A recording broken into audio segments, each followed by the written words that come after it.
Yo, what's good? Right here.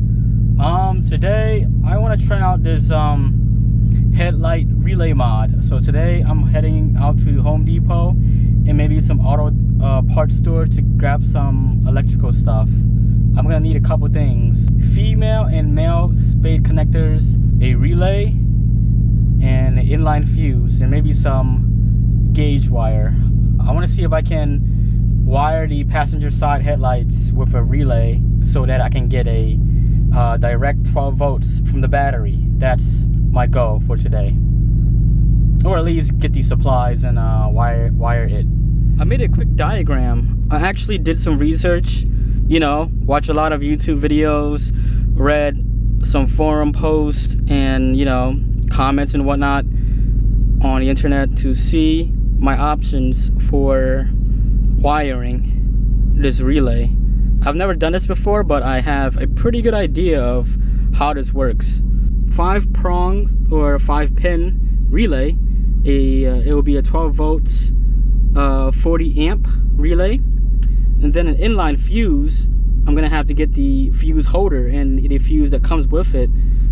I think I want to get a 30 amp, and I have a whole wiring diagram here, and I'm gonna try to wire it to trigger from my factory headlight switch. So I'm not gonna be buying a new switch, but I'm gonna try to wire it so that the power source would trigger the relay and gets the power from the battery to the fuse, to the relay, and to the headlights. My stock headlight harness will help trigger the relay.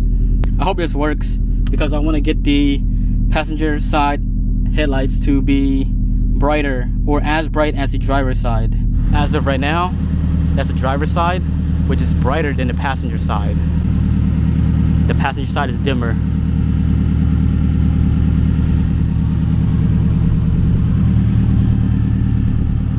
So I will say this: the iWire kit, the grounding kit from iWire, actually did work. I'm still unsure of what's up with the passenger side being more dim. I don't think it's a grounding issue. Let's assume it's not a grounding issue. I think it's more of a voltage issue. Like, that 12 volts obviously is not being sent to the headlights because from the factory, it usually go from the battery into the cabin through some fuses and relays, and then it goes to the headlight switch, and then the headlight switch goes back out, maybe through some modules such as the DRL module maybe, and then it goes to the headlights eventually. And then for Subaru, to make it more complicated, the grounds for these headlights are somewhere else.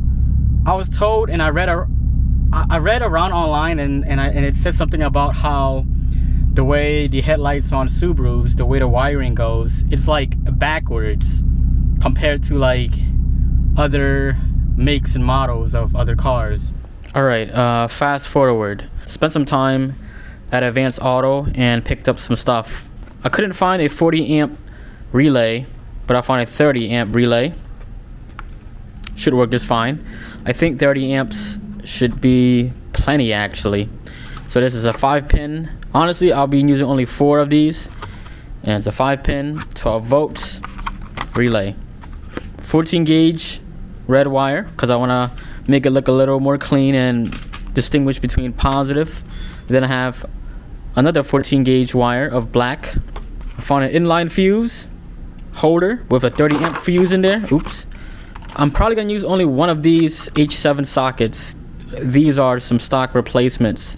I'm going to use one of them and connect that for the passenger side bulb. Probably going to splice into one of these 14 gauge wires. I'm going to use a black for the negative, red for the positive, and then crimp the other side for the relay. And as you can see, I have like an assortment, a pack of assorted quick disconnects. So it's a female and male spade connectors, so the disconnects and whatnot for the relay. Ring terminals are in here because I wasn't sure what size would go for the negative and positive battery terminals. Grounded there and use one of the positive sides. Finally got the wiring done. There's the relay. I used 4 pins. number 87, number 85, number 30, and 86. 87A, which is right in the middle, you can't really see it because it's so blocked off right now, is not being used. Let's start with pin number 86, this far left one, pin number 86, and that is for the switch, for the headlights. I am gonna use the stock harness, headlight harness, from the driver's side. The passenger side will be taped off and not being used at all. And I'm gonna use that as a trigger source. So I have a spade connector here, and it's gonna be a trigger source to turn on to actuate this relay. But the spade connector, it wires and it splits into two. I'm actually gonna use that stock harness, right, that driver's side, and actually plug in the driver's side headlights. That terminal, it splits into two, one for the headlight and one goes straight into the relay to actuate it. Now let's move on to the top pin, which is 87. This red wire here, right in the middle,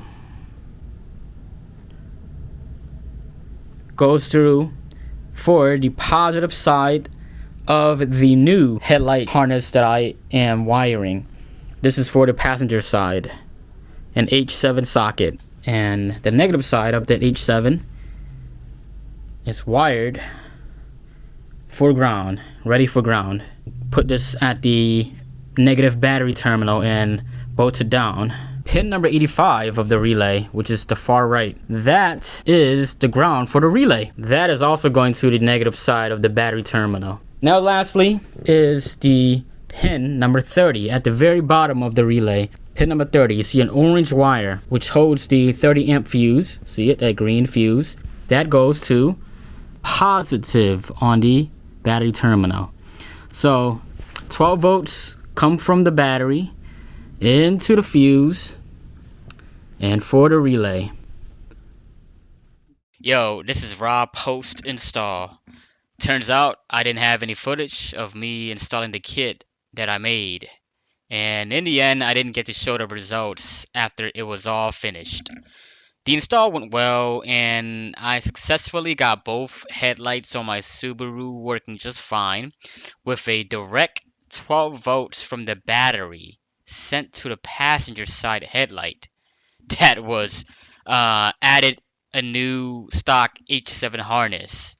So the original H7 harness was taped off while I pretty much wired a new harness that was directly from the battery with the added fuse.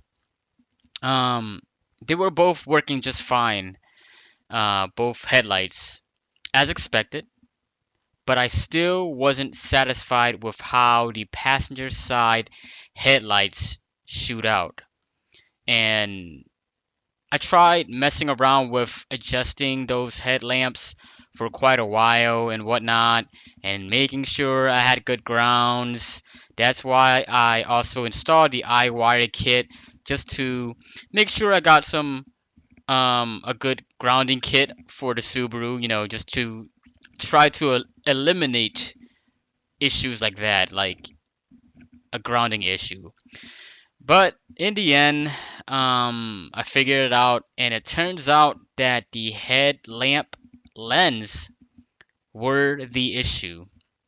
The passenger side headlamp lens was dying, it was burning out, and the driver's side was just catching up.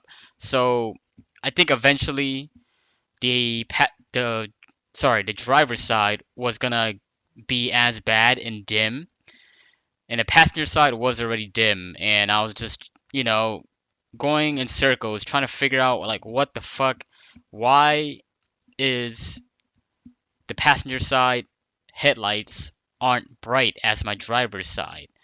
Like, both were like bad, but the passenger side was worse. And I was just thinking, like, it could be the bulbs I was using. Maybe I needed LEDs or HIDs or a stronger one.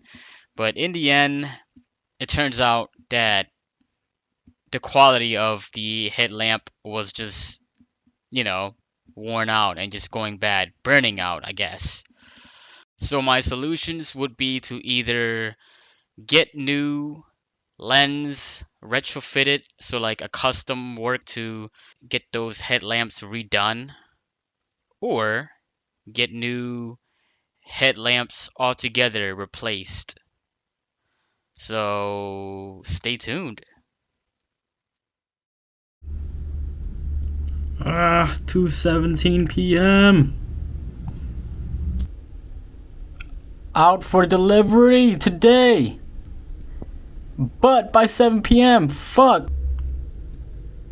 But it was out for delivery since 9 a.m. Fuck, I've been waiting.